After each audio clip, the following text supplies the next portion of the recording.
Hey there, friends. Here's today's little tidbit of the day. They just came out with a study about actors in England, and they found that 8% of the working actors today in England come from a working class background. Thus, 92% are from an upper class background.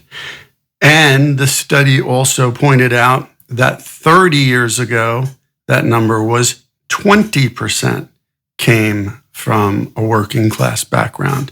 So it has changed quite a bit in the last 30 years. And you would say, wow, yeah, that's like the numbers have really shifted. But what I would say is that 30 years ago, it still was 80% upper class working as actors in England. So sure, now it's 92%. That doesn't really surprise me all that much. But what I want you to think about is the same in music, right?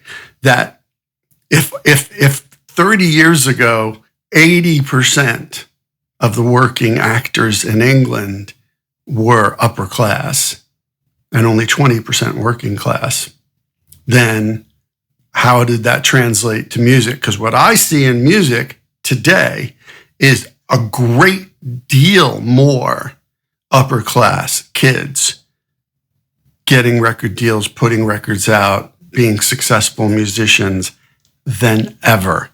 The Beatles weren't upper class. The Rolling Stones were middle class at best, right? Et cetera, et cetera. So it's really hard to compete when someone has the money to survive in the arts, whether or not they're working. That's a huge difference. And I want you to think about that. And don't be frustrated, because obviously it's been this way for 30, 40, 50 years, honestly.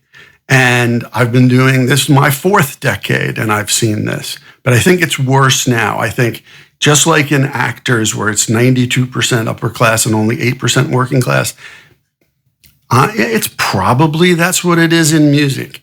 So rather than be frustrated and rather than bitch about it and moan and whatever, outwork them. Outwork them. Because again, the Beatles weren't rich, and they're the best of all time. The Who, I know the Who weren't rich because I lived in their neighborhood. Right? Now it's a nice neighborhood. But Pete Townsend told me himself, it wasn't when they were growing up. It was pretty rough. So just outwork them.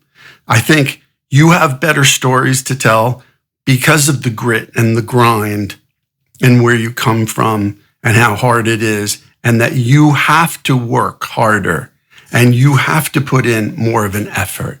So use that. Use that. Understand that this is the way it is.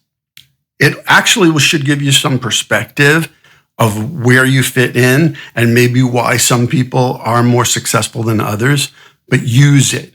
Don't be frustrated. Don't get mad. Use it. Use it to create, use it to work harder, and use it to make alliances in the business, because you don't have the money and you won't for quite some time. Until you're super successful, which I know you will be.